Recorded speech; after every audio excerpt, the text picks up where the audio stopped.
Hello, everyone, and welcome.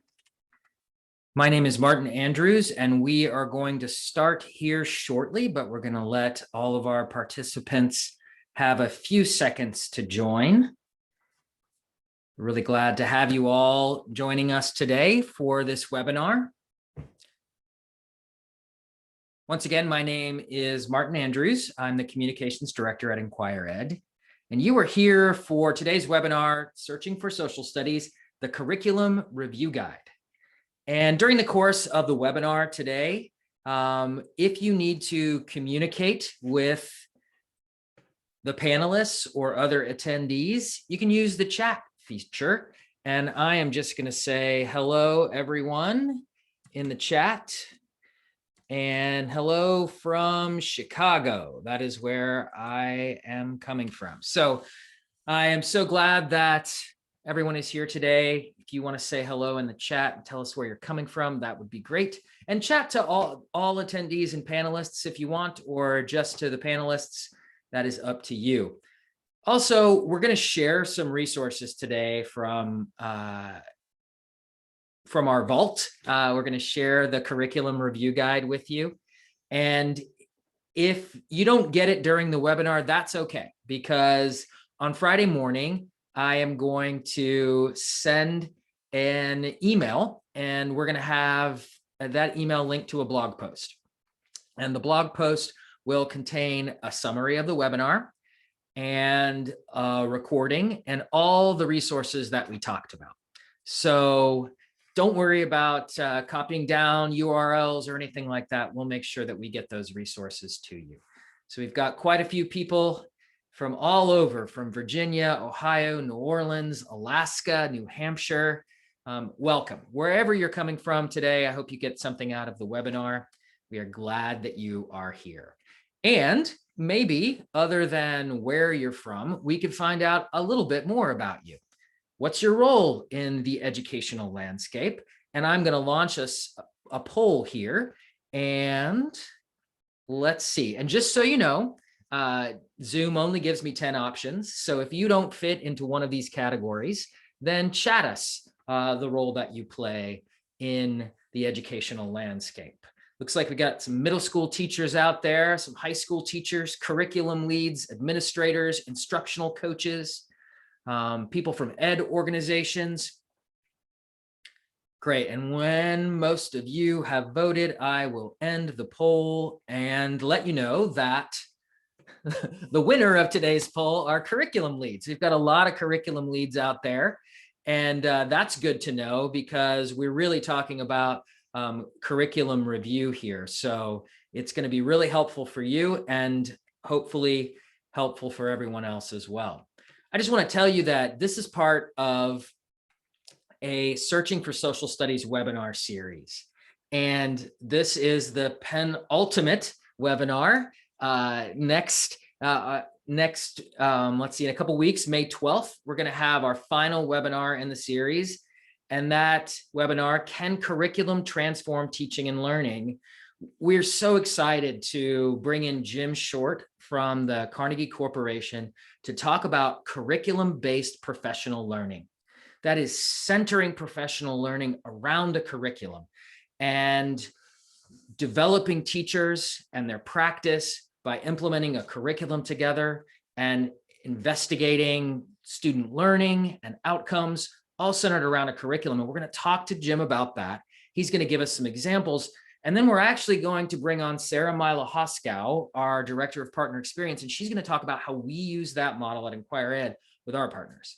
And then hopefully we'll also be able to give you a fall series announcement in May 12th to talk to you about the series that we're going to launch in the fall of webinars as well. If you want to sign up for that webinar or find out more, just go to inquired.org/webinars. Also, I need to let you know that we have such a great partner for this webinar series, and that is the National Council for the Social Studies, the oldest social studies promotion and advocacy organization in the United States. They do amazing things, and they offer a lot of webinars and professional learning for social studies teachers and instructional leaders. You can check out their offerings at socialstudies.org/professional learning. One of the ones that they wanted me to talk about, and I'm really excited about sharing with our team at inquirED, is that they have a webinar coming up that is titled Learning from the Digitized Collections in the American Archive of Public Broadcasting. Some of you probably didn't know that that exists. And what it was, I explored it today, is this amazing resource of public videos and audio recordings collected over 50, 60 years of public broadcasting. And it's all accessible to you. And they are going to talk about how you could use that as a source for your lessons and for your classroom. So check that out. I think it's just tomorrow, so you can go on and find out more. Also, they are gearing up for their summer programs. And I am especially excited about the Elementary Inquiry Institute, because that is a collaboration between NCSS and inquirED. It is 2 days of focusing on elementary inquiry and the social studies. And to find out more, you can go to inquired.org/summer inquiry. The webinar is also brought to you by inquirED. inquirED has created Inquiry Journeys, our elementary social studies curriculum that we are so proud of. And we're going to hear a little bit today from Elisabeth Ventling Simon, our head of learning experiences and our co-founder. And she's been so instrumental in the crafting and the guiding of our learning experience team in creating Inquiry Journeys and creating it so that it supports culturally responsive instruction. It inspires inquiry-based teaching and learning. It aligns to national social studies and ELA standards, and it connects to high quality diverse sources. So you can find out more about that at inquired.org. So before we bring on our guests today, I want to norm us a little bit, because one of the things that we take for granted sometimes is that when we use the word curriculum, everybody just assumes that we're on the same page. But how are we defining curriculum? And you would think that we should be able to agree on a definition, right? But just in my search today and looking through writings and documents, I found a number of different definitions for what someone would consider the definition of curriculum. I'm going to launch a poll. Tell me which one you would choose. Which is your choice for a definition of curriculum? Is it a curriculum is a coherent set of standards aligned to specific learning objectives used to guide classroom instruction in a specific subject area? A curriculum is a coherent body of knowledge within a specific discipline. A curriculum is a coherent set of high quality instructional materials, academic lessons, and content that teachers use to lead students toward mastery of standards. And everyone is choosing the right definition. I feel really, really good about that. I think that when you think about curriculum and you think about what it needs to do in the classroom, is it needs to provide those high quality instructional materials. The first definition, a coherent set of standards aligned to specific learning objectives, is part of that. But without the high quality instructional materials that go along with it, it is an outline for teachers. It puts the burden of creating those materials on the teacher. And as we know, a teacher's plate is already full. They're trying to respond to their students. They're trying to tailor instruction specific for those students. And when they have to create all the materials and find the sources, that's when they have less time to focus on their students in their classroom. Implicit in this definition is that we also understand what we mean by high quality instructional materials. And so when we were creating the curriculum review guide, first coming up with a definition of curriculum was important to us. And then what do we mean when we say high quality instructional materials?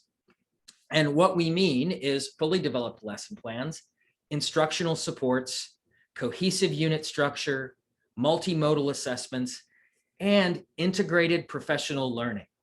That's a lot to ask of a high quality instructional material. But it's what we need in the social studies specifically, because when we think about what social studies curriculum is being asked to do, it needs to have very specific ways that we are evaluating curriculum. And what we did was we took a look at all the sources of information that we were both generating and receiving. So we get lots of requests for proposals from districts, and they say, when we want elementary social studies curriculum, this is what we're looking at. We have partners all over the country that are coming to us and saying, listen, your materials, we really appreciate them. They contain these things. This is why we've chosen you. And some of them come to us and say, hey, we want to push you to expand your materials in this area over here. And because we're partners with them, we work with them to do that. We're also getting important information from our team of our learning experience team, who are seasoned teachers who have been inquiry-based teachers their whole experience, and they are contributing as well to defining what a high quality instructional material is. And then we're out there and we're looking at thought leadership, and we're seeing what organizations like C3 says. We're seeing what the roadmap, the recent release of the roadmap says about civics and history. So we're taking all of that information and we're trying to funnel it down into this curriculum review guide that we've created. And what we came up with was 5 key domains that we see districts and schools requesting, and that we find that our materials fall into. And those 5 key domains are, first of all, inquiry-based instruction. And we can see from both the C3 framework and the roadmap, there is a common goal in the social studies, and that is inquiry. And that is one thing that we see over and over again. And so if you are going to have a high quality instructional material, it has to support inquiry-based instruction. Next, we see a demand for culturally responsive education. And while a curriculum cannot be culturally responsive, because the teacher in the classroom must be the one who is responding to the needs of their students, it can support culturally responsive education. It can support that by including sources that are mirrors and windows for students. It can include that by involving the historical and lived experiences of students in the classroom, and specifically historically marginalized students. So we see a great demand for culturally responsive education. We also see, of course, a desire for high quality instructional materials to be standards-based. And one of our very first guests on this series said, it's not only that they're standards-based, you need to be able to open up to a lesson and point to the part of that lesson that is targeting a specific objective and a specific standard. Also, we hear over and over again that we have to include diverse, high quality sources in a curriculum for that material to really be high quality and excellent. And finally, instructional supports and embedded PD. And this is all of these are connected in a way, but when you're asking teachers to engage in inquiry-based instruction, when your materials are supporting culturally responsive education, then that's new to a lot of teachers. Teachers weren't necessarily trained to teach that way. And so providing instructional supports and embedded PD is really important. And we hear that over and over again from schools and districts, is that we don't want a vendor. We don't want someone to sell us a textbook and say goodbye. What we want is a partner. And so that's an important part of a high quality instructional material as well. And so we've created the curriculum review guide as a way to provide instructional leaders and teachers a way to look at curriculum and see if it is meeting the demands of those 5 domains. And right now, let's see if I can unpack it just a little bit more before I bring Shanti and Elisabeth on, is that the curriculum review guide contains 5 different rubrics. And each rubric contains the main domain And that's broken down into a set of criteria. You can see these, and we're going to zoom in here in a second on the left. And each criteria is further broken down into a set of indicators.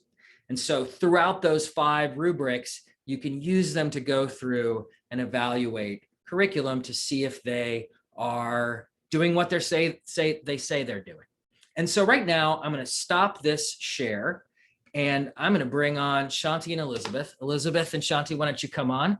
Shanti, Elisabeth, great. So we're joined by Shanti Elangovan. She's the CEO and founder of inquirED, and Elisabeth Ventling Simon. She's our head of learning experiences and our co-founder. And welcome, you two. First of all, I want to ask you anything to add to that introduction about the curriculum review guide. Did I do a good job, basically? Did I hit all the right points? I think you did, Martin. I think you did an awesome job. Other than just saying, Martin didn't mention that he was the lead author on the curriculum review guide, and it is not easy to coalesce all of those pieces that he was talking about, from our internal knowledge to all of the external knowledge that he was gathering, into a cohesive document. So I will just say, we're pretty proud of the work that he's done, and we're pretty proud of the work that he continues to iterate on with us. So I just put a plug in for how awesome I think Martin is. Thanks. And we're getting some questions about, will people have access to the slides, and will they have access to the rubrics? Absolutely. We're going to share those with you in that blog post, and you can download them and take a look. I guess what I want to ask, I'm going to start with you, Shanti, because I had the experience of knowing you long before you started inquirED. I came into your 5th and 6th grade classroom and saw you teach. And I wonder, I think that I could say that the 5th and 6th grade teacher, Shanti, who was doing amazing things with her students, I don't know if she would have said, I need high quality instructional materials. Oh. So what would you say to that version of yourself? Like, because I think you really believe it now, and you believe it passionately. Yeah. So tell me what you would say to that version of yourself back then about why high quality materials are important for all teachers. Yeah. So I think in that version of me, I think you're completely right. I would not have said that I needed high quality instructional materials. I was designing a lot of my own materials, and I felt pretty good about that. I think that my number one goal and stakeholder in that space was the students in my classroom in that moment in time. And so I thought a lot about how I support them specifically. And I think in that time, since that time, my roles have evolved quite a bit. So when I moved into becoming an instructional coach, when I moved into becoming a curriculum director, and now in my role as a leader at inquirED, I think a lot about not just one classroom, not just one school, not just one district, but all classrooms for every student. And so I think a lot about, at the end of the day, this is about equity for me, right? So if we want to think about equitable experiences for our students, if we want classrooms to be what I hope them to be for my kids that I love more than anything in the world, that I want to bring that to any space in any classroom, we've got to really think about supporting all teachers in that work.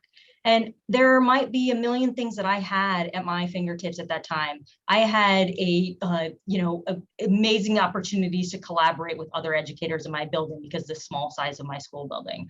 I had the advantage of small class sizes. I had the advantage of lots of different things that I could tell you about that I will tell you that I did not have in experiences, often in other experiences that I had in my career, from teaching in the Bronx to other experiences. And at the core of that is we've got to think about how we engage all learners in the experience, how we think about the vertical integration. So, I may have been doing this experience really focused on some sort of experience in my students. I always give the example of mapping. I loved maps. And so I would do this really elaborate mapping, unit with my students. But I got to tell you, the teacher that was before me also loved maps. And we never really thought about the vertical integration of that and what that experience looked like for students. And so someone really coming in and thinking about what is the vertical integration across? What is the experience of students? What happens when a student goes from this building to this building because they moved across town? What are those things looking like? What is the professional learning across for all teachers that are really supporting them in doing this work? What does it look like for an elementary teacher that might be teaching 6, 7 subjects in a day, and might not have the experience in thinking about historical sources, right? They were taught in their residency or in their teacher preparation program as a generalist, not as a specialist in historical knowledge and the components like that. So all of those pieces tells me that if we want to think about equity of experience for students, we have to think about high quality instructional materials. Yeah. And I like that you framed it in terms of equity, because I don't think that people think about the connection between those two things. Elisabeth, I know you're also passionate about equity, and you're also really passionate about supporting teachers. And I think that as someone who's led the development of our curriculum, you now have an appreciation, a deep appreciation for how much time it takes to create high quality instructional materials. Can you talk just a little bit about where you find your learning experience team spending the most time, and when you connect that to the time that a classroom teacher has to do the work that they need to do? Yeah, that's a great question. Thank you, Martin. I think, when we do our work, we work as a team. So we discuss every source that we're going to put in front of kids. We have a complicated vetting process. We're also thinking about alignment to our learning targets, to our takeaways, what we want students to know and be able to do at the end of a module or a unit. And we spend a lot of time discussing collaboratively. We throw a lot of things out. We start over again. And I think about the work that I did as a classroom teacher. And I think as a classroom teacher, similarly to Shanti, I think I defined curriculum in that first definition that you gave, Martin, sort of like, what's the roadmap? Yeah. And then it's my role as the teacher to find materials, create materials, that hustle, I think, that so many of us went through as teachers. I don't think I thought of it as a role that wasn't mine, but it's exhausting. Teachers either become burned out or they find that they're using the same thing over and over again. And so I'm reflective on that, because as a team, we spend a lot of time and collaborative energy really making sure that we're putting really high quality materials in front of kids, or that we're designing them ourselves. And we're not perfect either. We often find that we have to iterate and revisit and think about the teacher's experience in the classroom.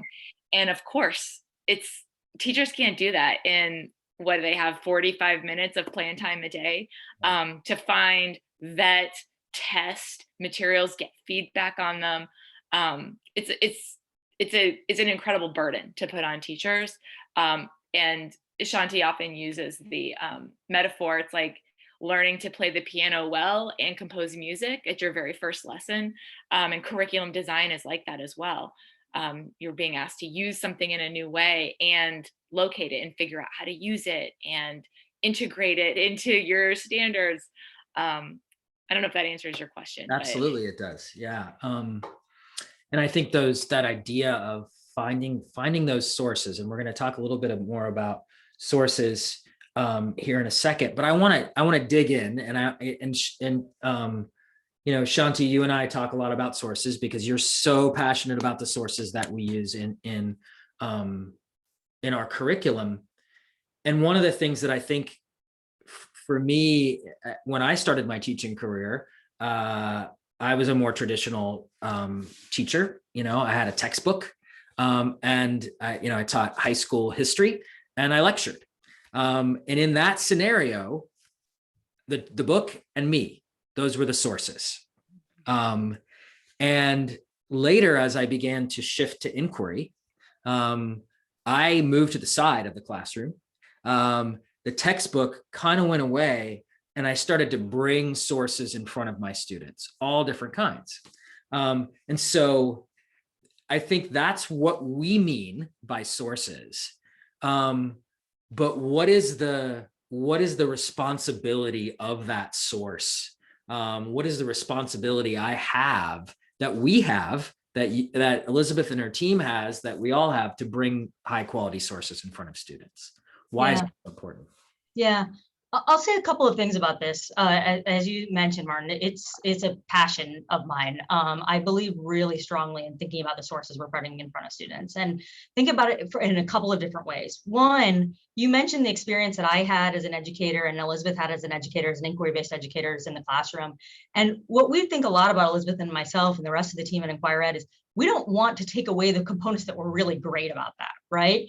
And what we were doing is really thinking about authenticity in the classroom. We weren't thinking about this manufactured experience. We were thinking about where really having our students dig in the real world, right? And think about, what are actual sources of knowledge? How would you actually go get information on this in the world? What are the, navigation of sources that you need to think about in terms of bias, in terms of, we can't just clean it all out. I think the second thing that I would think about is that this has become even more crucial in the world that we live in today, in a world filled with disinformation and misinformation. The teaching of media literacy, of criticality, is so much more important. And I will say, I believe very strongly that teaching of criticality belongs in the social studies. I want to read a quote for a second from the Biden administration's new priorities for thinking about teaching history and civics. Teaching civics should be more than just understanding the structures and functions of government. It is crucial that students learn how to gather and evaluate sources of information, and then use that evidence from that information to develop and support their ideas and advocacy positions.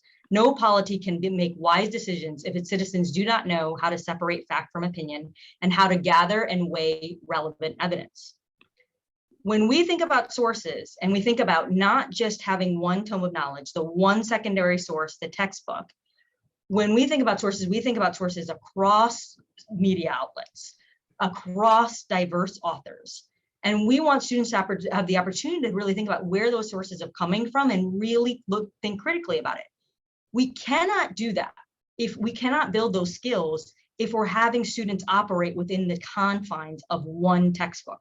And that textbook could be physical or it could be digital. So I don't want to say that just because the solution is just to take that textbook, that one secondary source that has some primary source images embedded in it, and put it online. That's not the solution either. We've got to be really truthful about how we gather information in the 21st century. And it's by going and looking at all sorts of outlets, and also bringing in the ugliness of those outlets as well. If we clean the bias out of all sources, we also aren't being really true in having our students develop that criticality. If we break the misinformation out, if we make sure that every source is, but we've got to, as educators, really think about knowing what we're going into when we're going into that source with students, and designing learning experiences around that, so they are uncovering that, so they are bringing that, building that muscle around thinking about what's going on in this source. And so oftentimes our, Elisabeth's learning experience team will really think about integrating a source that does have bias within it, and building learning experiences around that source so that students are really seeing that,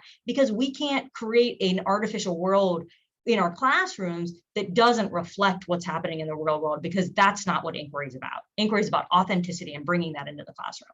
Yeah, and that was, we had a comment in the chat, and then I'll ask Elisabeth to respond to, because I know you definitely have thoughts about this, is that there is knowledge needs to be built. We know that background knowledge is really important. And can you talk about the relationship between that critical lens that we want to bring through inquiry? Some people think that, inquiry has this sort of free-for-all kind of quality, right? That you're investigating this, then you're investigating that, and that you're not actually building any knowledge. What's the relationship between that critical lens and knowledge building? Yeah, that's a good question. So I do want to be clear. You are building foundational knowledge with a critical lens. You might not be analyzing an argument or identifying author's bias all the time. You might be investigating, for example, geographic features of your region. And you might not be analyzing bias in a map. If you're a second grader, you might be gathering information, but you're still engaging in an investigation. You're gathering evidence, you're drawing conclusions. And that map that you might be engaging with might not be the map in your textbook. Maybe we're analyzing some different types of maps. Maybe we're looking at a historic map. Maybe we're noticing some of the names on the map. Maybe we're wondering who wrote it, what's there, what's not there. Maybe we can begin to, I'm just spitballing here based on what you threw at me here, Martin. But maybe we're beginning to analyze two maps side by side, and we're wondering how the map makers' goals are differing. So we don't necessarily have to be analyzing bias, perspective, weighing points of view. We might just be gathering that foundational knowledge, but we're still investigating. We're still looking at different types of sources. We're beginning to have an awareness that every source is constructed. Every source has a purpose. And even if that purpose is simply to inform me, I might have two different experiences based on the two different sources that I'm looking at. Something like a timeline, for example. The historian who's created a timeline has some power in the items that they have decided are most important to convey. And if I compare a timeline of last year that I created to one that you created, Martin, they might be different. And I can have some awareness of that as I'm sort of synthesizing, well, what do I think maybe are the most important events that I want to go learn more about? I like that putting the knowledge building is happening through the critical lens. I think that's when a lot of people think of inquiry. I think when inquiry started to make its way into the social studies, it was coming from the world of science. And we're totally used to thinking about like putting an object, putting something in front of a student in a science class and have them make observations and make hypotheses. And that is the way that they are learning from that source. And that in bringing that into social studies is that same thing that you're just talking about, bringing that map in front of them and not saying, color it and memorize all the places, but it's how can you build that knowledge while looking at it critically, I think is important. Yeah, and I think I would also add that it can be a misconception to think that we should only bring in diverse and authentic sources after we've built foundational knowledge. Let's read about this topic in the textbook and then, add some flavor. You can actually build your foundational knowledge through diverse and authentic sources. You don't have to stick to, what's in your textbook to build knowledge. There's a wealth of knowledge in the world that we could benefit from. Let's take a look back, and I want to ask some specifics because I want to look at two of the domains. And the first one, and these are, I guess, so let me orient everyone to the rubric here. We are in the inquiry-based instruction domain. And there you can see here on the left of your screen, we see the criteria: investigates compelling and supporting questions and promotes student-centered learning experiences. And then these indicators. And I'm not going to go through all the indicators, but I want to push in the next iteration of this guide to have even more specific look for. So when someone sits down and they're evaluating a curriculum, they can really have some specific identifiable things that they're looking for. So I'd like to ask you, Elisabeth, there in that indicator under investigates, supporting and compelling and supporting questions, it says prompts students to generate and reflect upon their own investigation questions throughout a unit. What does that look like in the curriculum that you are developing with the learning experience team? In our curriculum, we really think of questioning as kind of almost like a through line in an investigation. So we have compelling questions that students are investigating. Students aren't only investigating their own questions, but after we launch a unit, kind of hook them in, prompt some thinking, spark some ideas and curiosities, students generate their own questions. We use the question formulation technique, which is a really amazing protocol for generating student questions from kindergarten through adulthood, right? We love that protocol. And it offers some opportunities for students to really think about what they're curious about, to think about what they really want to know, to prioritize questions. And then we revisit those questions throughout a unit. So as students move through, we have, mini modules are mini investigations that students use as they move through a unit. So as we have those pause points to kind of reflect on what we've learned, to reflect on our larger inquiry question, our call to action, we can also revisit the questions that we've generated in the classroom. So as a curriculum provider, we're not in the classroom, we don't know what those questions are, but we want to provide those protocols for a teacher. So we know that students have generated questions, we know they're hanging on the wall somewhere. How can we grapple with those questions a little bit? Can we think about, well, what have we addressed? What have we answered? What have we partially answered? What new questions? The more we learn, the more questions we have. So what new questions do we have now that might spark some additional investigations? How can we, as we move into a new part of our investigation, maybe we're going to be doing some independent work to research a particular choice topic, for example. How are my investigation questions informing the topic that I'm choosing? As we're moving through into informed action and we're thinking about how are we going to take our learning, our findings, and we're going to impact our communities, what questions did we have at the beginning that are now being addressed, that are being sparked, that are kind of informing the opportunities that we can see or the challenges that we can see in the world around us? And how can the questions that are embedded in our investigation, that essential question, that inquiry question, how are those questions connected to each other? How does a supporting question, multiple supporting questions, help me answer a larger question? So I would say it's integral to the design of our curriculum, and it's not something that you see. It's qualitative, right? Not quantitative. It's not something that you're going to see in a lesson and check. It's something that you're going to see sort of very integrated and tangled throughout. Well, I'll add to that, Elizabeth. It's easy to think, I think, sometimes that you could just see it as a check, right? The lesson prompts students to ask questions. So there's questions in this. And I think, Elizabeth, what you're describing is that in order for that to be going across the unit coherently and really thinking about engaging students in the creation and then coming back to those questions and really making an authentic experience part of the inquiry unit, it has to be weaved in throughout and really thought about how it goes across the unit logic, and not just a prompt that says, do you have any questions, basically.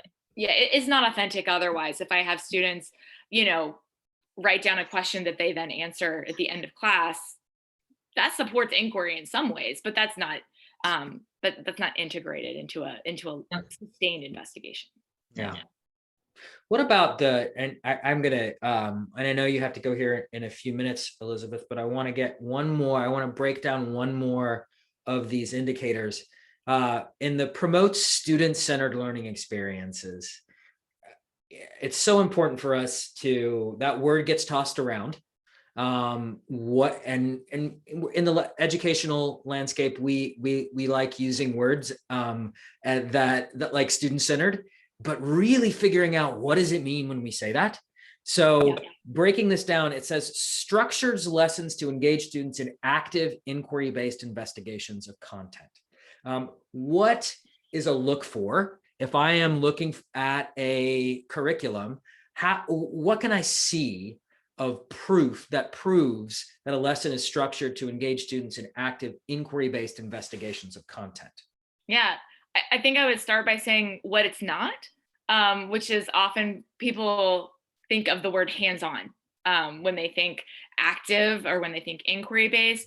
Doesn't mean that it's not hands-on, but when we think about centering students, we're thinking about how are we activating their prior knowledge, their lived experiences, the context in the classroom, the context in their local community.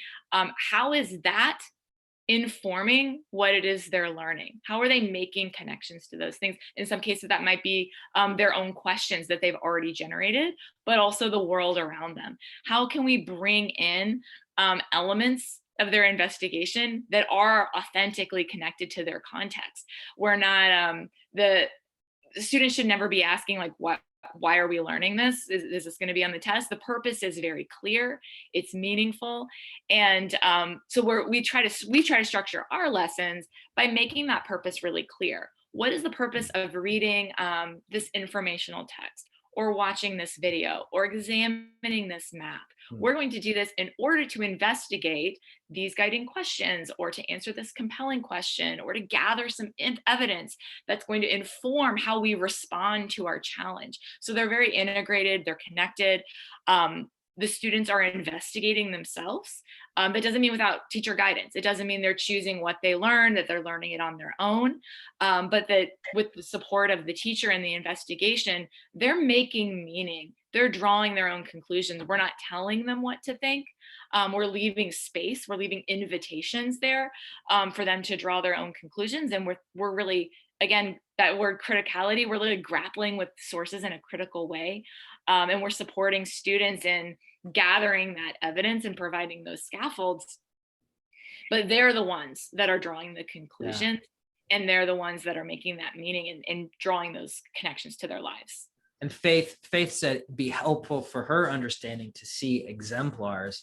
And Faith, I'll see in the blog post if I can share some of those. Share a specific lesson plan that is in that structure that Elisabeth talked about, that engages students' prior knowledge and experience and sets the stage for the investigation of a source, and that has a clear purpose and a reason why you're doing that, and then a closing that kind of takes that learning and integrates it into the larger inquiry.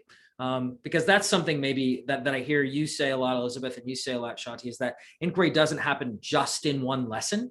You can't just print off an inquiry lesson and then move on to another thing. It's got to be that connected experience.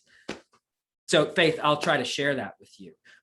So Elisabeth, I think your time's up with us. Thanks for joining us today. If you have any specific questions for Elisabeth, you can communicate them through me, and I can ask her.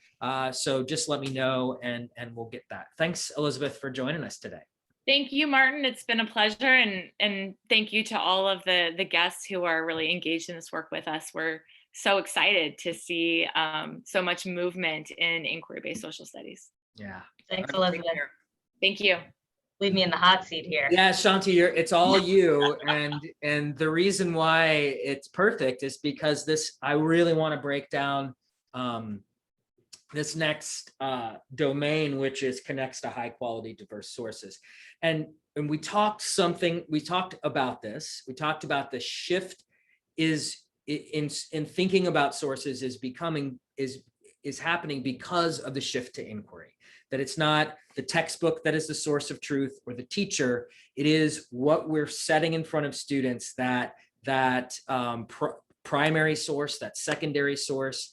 But I want to investigate some of these indicators here.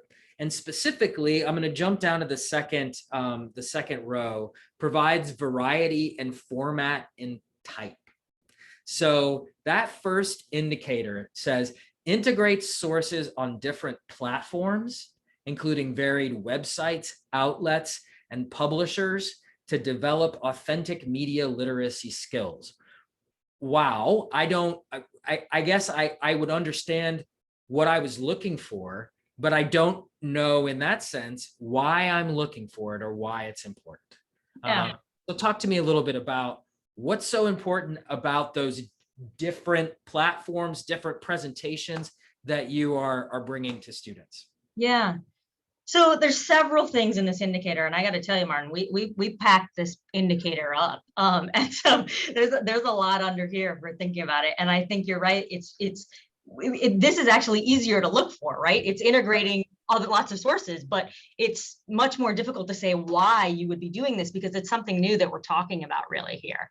So I think there's an analogy that I would use here in thinking about this is, I have an 8-year-old and he likes rock climbing. But I got to tell you, I'm not taking him out to, starved rock and throwing him on a rock for the first time. I'm going to take him to a rock climbing gym. And we're going to start on probably a pretty small wall, probably without ropes, do some bouldering, that kind of thing. And I think we've got to think about the internet in that way. Right. So our students are getting information from all sorts of different media outlets every day. They're getting it from TVs that are on. They're getting it from the radio that they're hearing. They're getting it from commercials that are coming at them, both on the TV or as they're clicking onto a web page and an application, and all sorts of different places. And so we can kind of say, okay, that's what they're doing over there.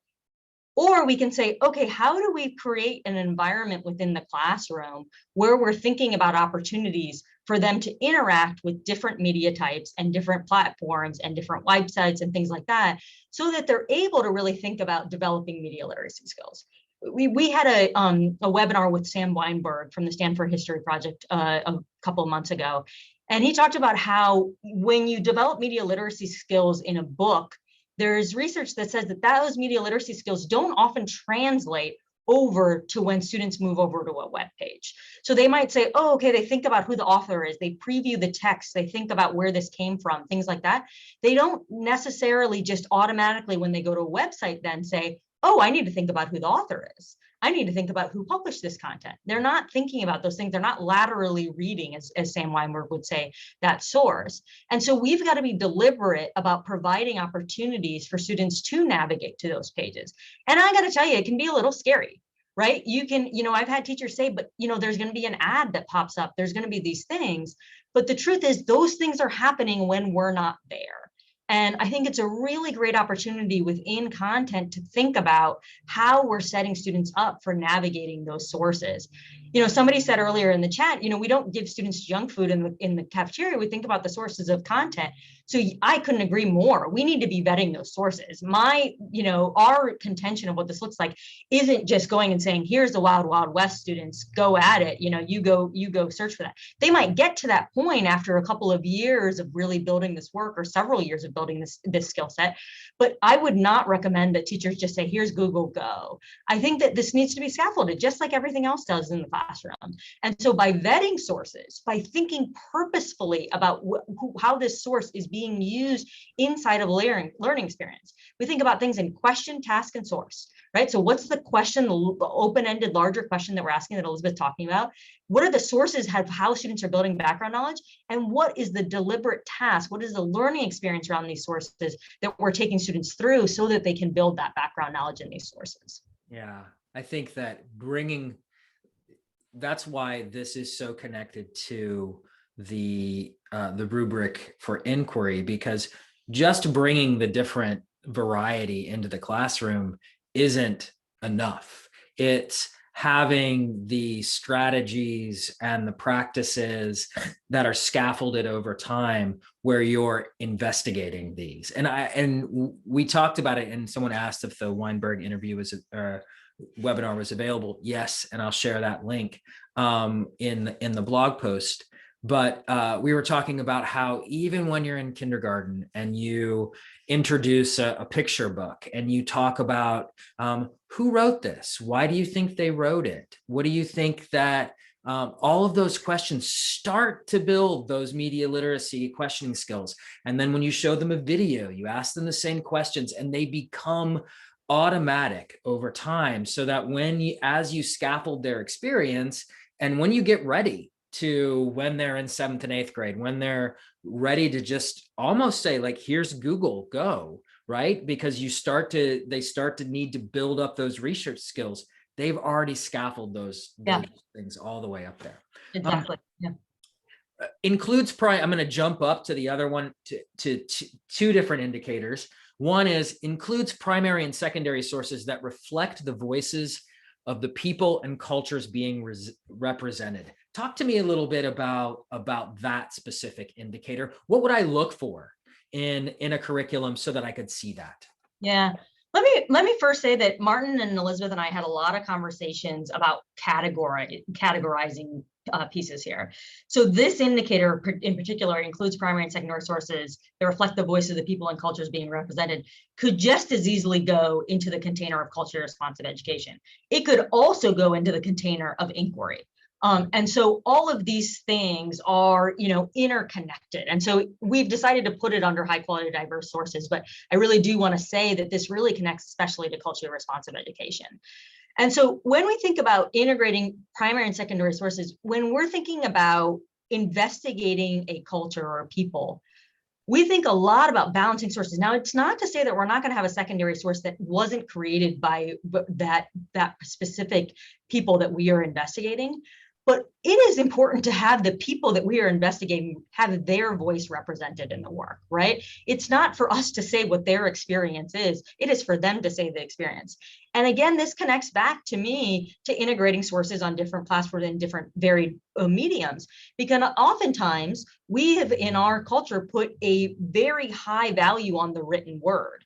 And so if it hasn't been written down, if we didn't have a photograph of it, it's not getting included as a primary source. And so because it doesn't fit into that printed work. And so bringing in different media types allows us to have a video of an Indigenous person speaking specifically about their experience rather than someone else coming in and saying this is their experience. Now, can that go with a secondary source that also is a historical source that might come from a different person of a different background? Yes, 100%. But using those in tandem really provides a much more holistic picture for students.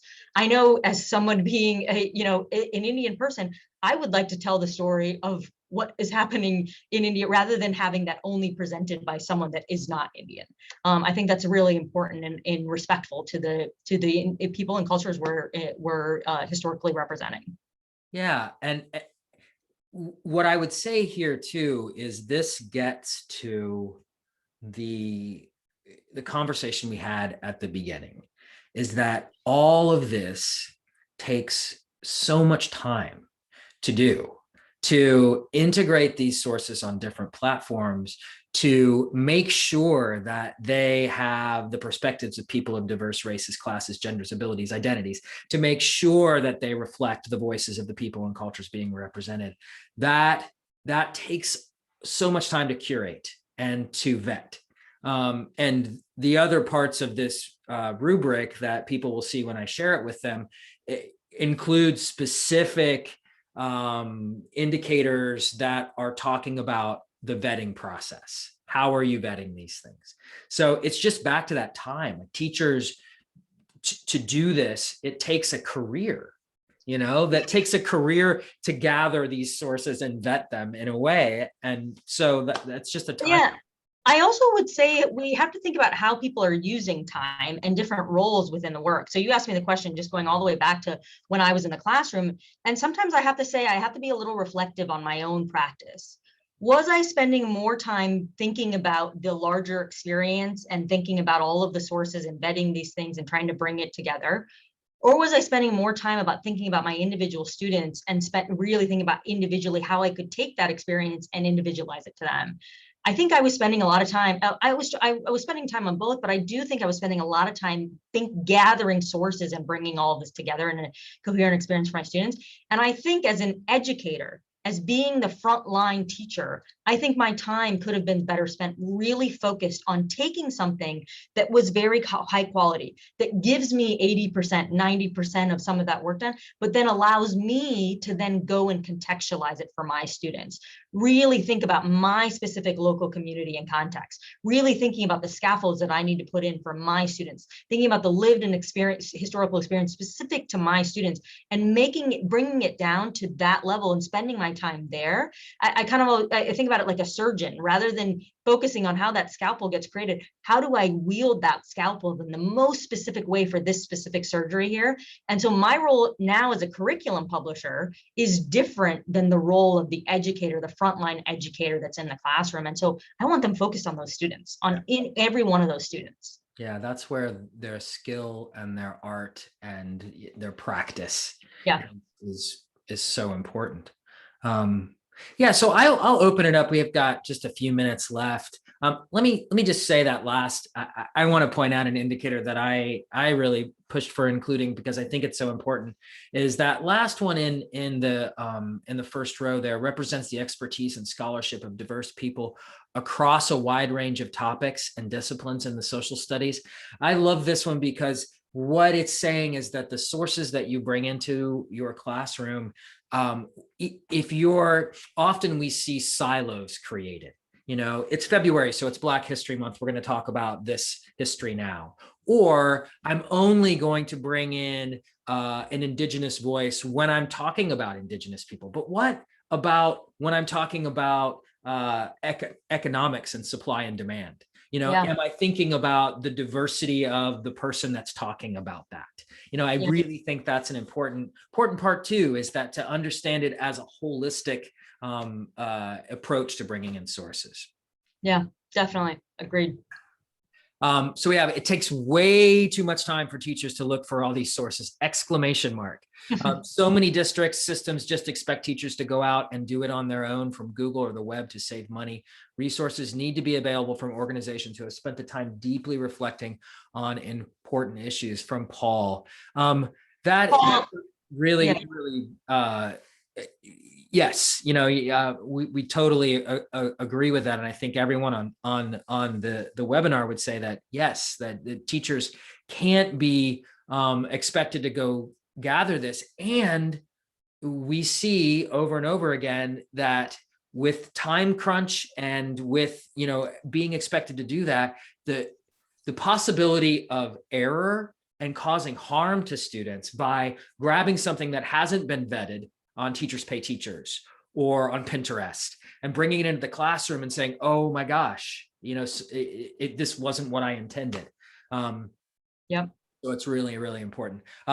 Lauren asks, is inquiry journeys available in Spanish? You want to answer that question, Shanti? Yeah, it's a difficult thing. So these things come in tension, right? So if you're trying to link to lots of different places, lots of different sources, it makes the work of thinking about translation and accessibility more challenging. But I'm pretty excited that it's a challenge that we've been on a journey of thinking about quite a bit this last year, and we've really made some headway. And so all of our materials that are created by inquirED now are available in Spanish, and we are continuing to add more and more external sources and accessibility over the next year for all of everything that we connect to being available in Spanish. So, and what's great about that too is I think what schools and districts are demanding, it's back to that idea of a partnership with curriculum providers, is that our partners are coming to us and saying, we really want you to do this. And then it's our responsibility to listen and then learn and grow with them.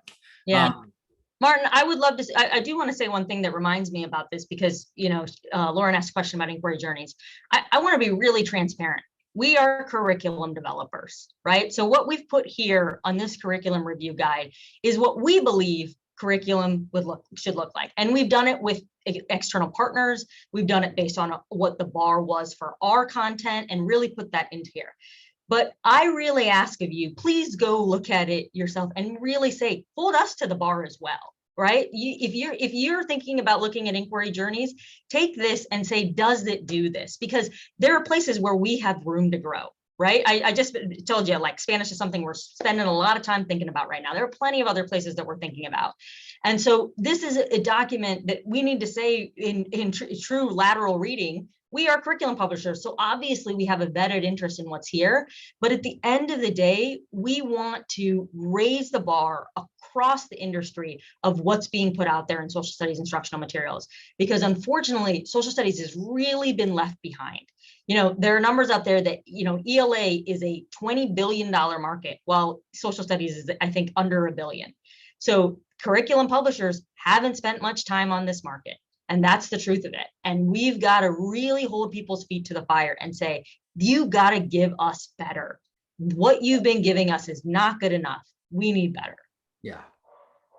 I think we'll end it there. We want our feet held to the fire too. And for us, it's putting this out as something that we would love more people to challenge us and to talk to us and to add to this. and it's out there for everyone to use and adapt and in any way that they need to. So, and everyone, I'll be sharing this with you in the blog post. You'll get a recording as well. I'm going to download the chat so I can make sure to answer all those questions and provide links to previous webinars. And I'm just so glad that you could join us today. And Shanti, thanks for spending some time on this webinar. Thank you, Martin, as always. Yeah. Thanks Everyone, for our audience. yeah, take care and make sure you visit us. We've got curriculum-based professional learning with Jim Short from the Carnegie Corporation and on May 12th. So come and listen to talk about how curriculum and professional learning are connected. Okay, everyone, take care. Thank you.